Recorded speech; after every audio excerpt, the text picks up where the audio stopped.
Hello once again, players of good video games. My name is Nick Pell, and this is my review for Destiny. This is Bungie's first main game that they have put out since the Halo series, which was vastly successful. And so there is a lot of anticipation for this game. Did it live up to the hype though? Let's find out. First up we have story. This is probably the weakest part of the game right here, which makes me very sad. The story overall is just simply lacking focus and fullness in a sense, because we start out as a guardian who is found by his ghost. Ghosts are these little floating robot things, and you basically fight your way out of an area that you start out in, and then you basically get a very short summary of the overall events of the lore of the world, and then you're basically sent out to protect the world from the forces of darkness. And there are story missions on every planet that you go to. There are missions on Earth, Moon, Venus, and Mars. And while they are all kind of connected, the reasons for doing what you do is very, very unexplained. A lot of times it just seemed like a reason to go around, shoot up a lot of enemies, and then do one little task, which doesn't really seem to matter in the overall picture. There are some missions, granted, that do make sense to somewhat why you're doing things overall in the game. You're trying to locate this thing called the Black Garden, which is supposed to, if destroyed, help this great alien creature start to recover. As a whole, the story is very unfulfilling, and by the end of the game, it doesn't really help too terribly much. It kind of leaves things off like, oh, we still have more work to do. Throughout the game, you also get grimoire cards. Just random things that you do will allow you to get these cards, which allow you to learn more about the lore of the world. If they had put half of those things into the actual campaign, the game probably would have been a lot more interesting and made a lot more sense. And so that was one of the main problems with the game itself, was the story. Another thing which kind of took me out of the story missions in and of themselves was the always online capability of the game, because when I was doing story missions, there would be people also doing the story missions which you could see and which could fight the enemies alongside you. But when you are at like level 5 and you have people that are in the level 13, 14 range, taking down these enemies in a blink of an eye, and you want to do it on your own, it does get a little bit frustrating. It takes you out of the feel of the mission and the gratification of knowing, oh, hey, I did this on my own, and there wasn't just someone who happened to be there doing it for me. In terms of graphics, the graphics do look really nice, I will grant that. On the PS4 version, which is what I played it on, there was no loading times when you were on the worlds at all, which was great to see. Character models look really nice, the environments look really nice, and the cutscenes also look very nice. Cutscenes work very well. The voice acting looks really, really nice. You don't really see a lot of voice acting, granted, because a lot of times characters are covered in masks, so you can't really see the mouths move anyway. But overall, the graphics for the most part do look really, really good. Gameplay-wise, there are 3 different modes that you can choose from. There's the basic story mode, which is what you have to do to complete the story, obviously. There are 2 things called patrol and strike modes, and patrol mode is basically like a free play type of thing where you get to do these mini missions, which is like kill however many of these guys and collect this item, or go to this area in the map and analyze this thing. So very basic stuff. You can also just wander around and kill enemies if you choose to do that.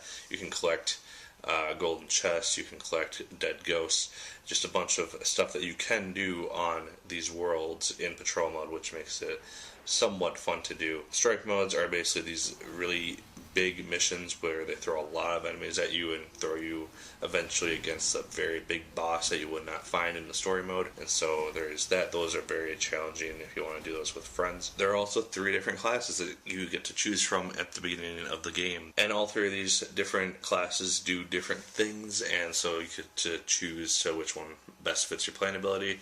I chose a hunter because that's what fit me the best, but you can go back and make a different profile for all 3 of them, and so you can ultimately play as all 3 of these different classes and get your own experience with all of those. You also get to level up your character. Along with your character, you get to level up their abilities and obviously that type of stuff. You get to level up their armor, you get to level up the weapons.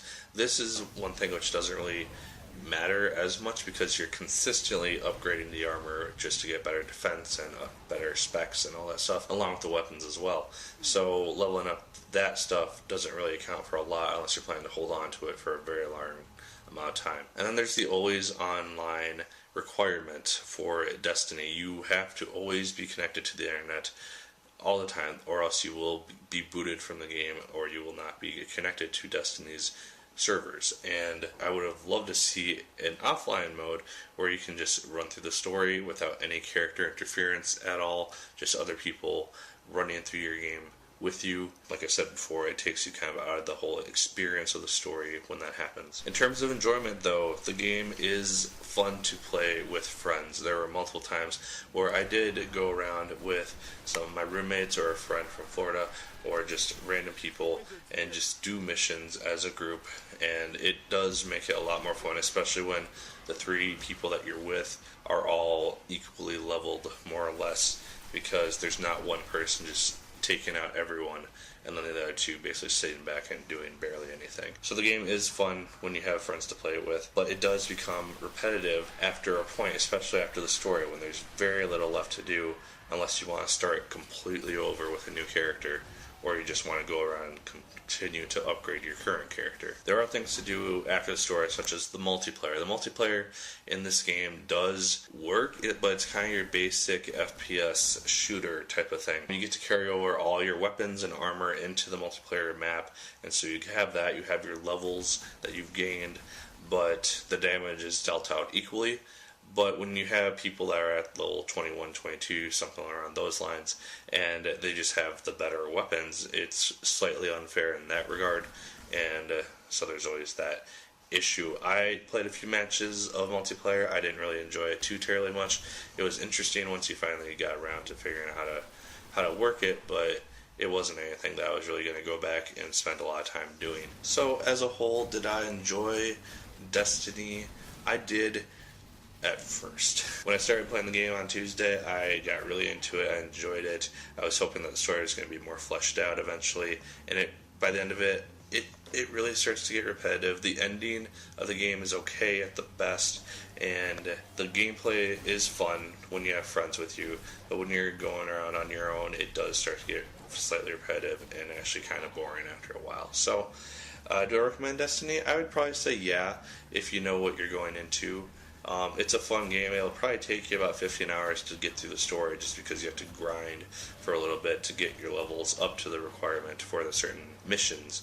As a whole, it is a fun game, but you gotta know that you are going to have very little to do, unless you have the endurance to do the whole story again with a completely new character. So that's my review of Destiny.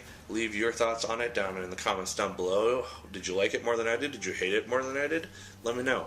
Like, favorite, comment, and subscribe. Once again, if you so choose, I appreciate it immensely. And as always, my good people, my name is Nick Pell. And once again, keep on gaming.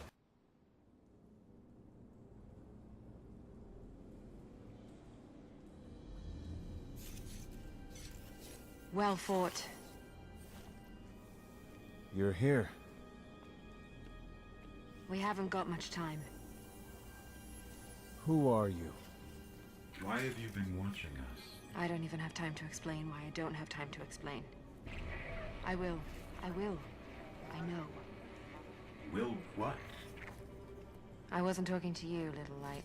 I'm a ghost, actually. Many guardians fell. Strong ones. But you made it here. Yes, I'm listening. They are here.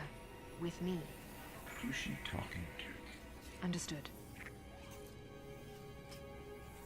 You need my help, Guardian. Is that why you brought us here? They brought us here. The Vex. Evil so dark it despises other evil. You're not a guardian. No. I was not forged in light. But I believe where our paths cross, ground could break.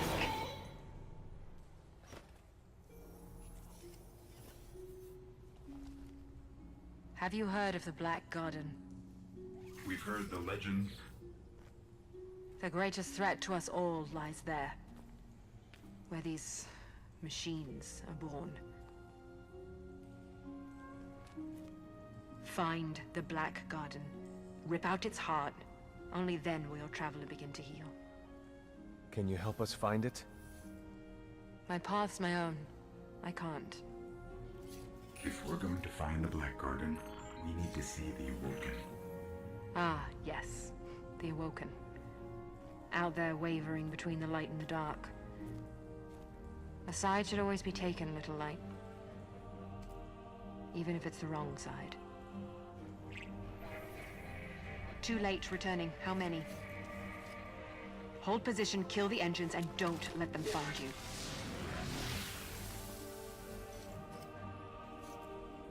So, how do we find the Awoken? They live all the way out at the edge of the darkness. The last place the light touches. Can't we just stay here with the murderous robots? No. Little light. Don't do that.